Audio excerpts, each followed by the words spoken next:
of the understanding between the parties that were negotiating or talking between us. That statement fell far short of what had been agreed, and they know it. And that's why in our own statement, we reiterated firmly what was going to be the basis of our engagement with Kenya Kwanza. And what we have reiterated in this statement is not different. We have actually mentioned the same issues that we said we wanted to be addressed. Those are the issues which made us go to the streets. And we mentioned them clearly. One, auditing of the servers so that we can put this matter to rest.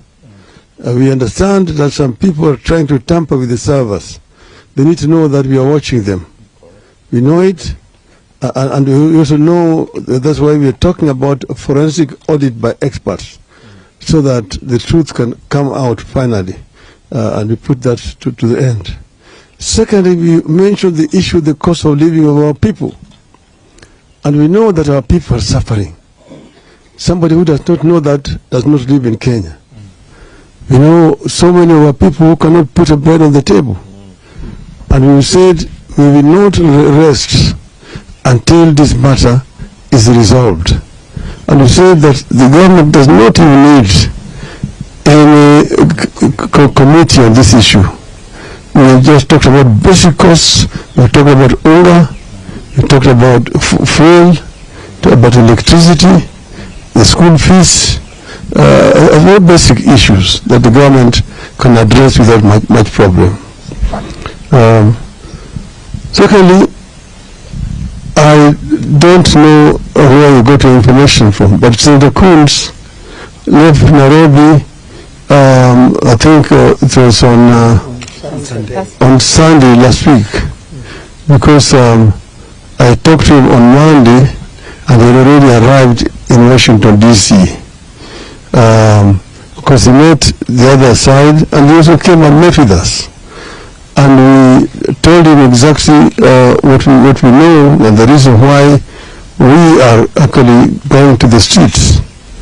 And he said that is our democratic right to go to the street to protest peacefully. He did not see anything wrong with us doing that at all. So, but he needs to know that we are not a colony of the United States. So we do things as Kenyans. We are happy when our international friends want to come and make suggestions how we should resolve our issues. But ultimately, Kenyan problems must be solved by Kenyans, Kenyan leaders.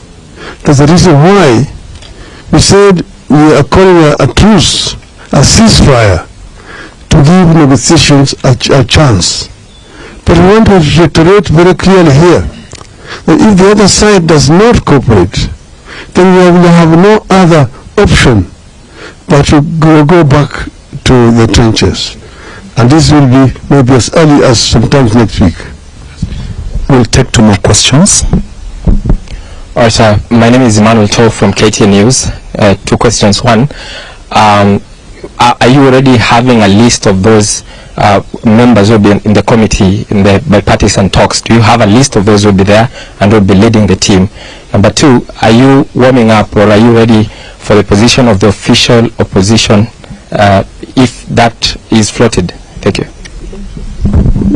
Yes, we know who is going to represent us.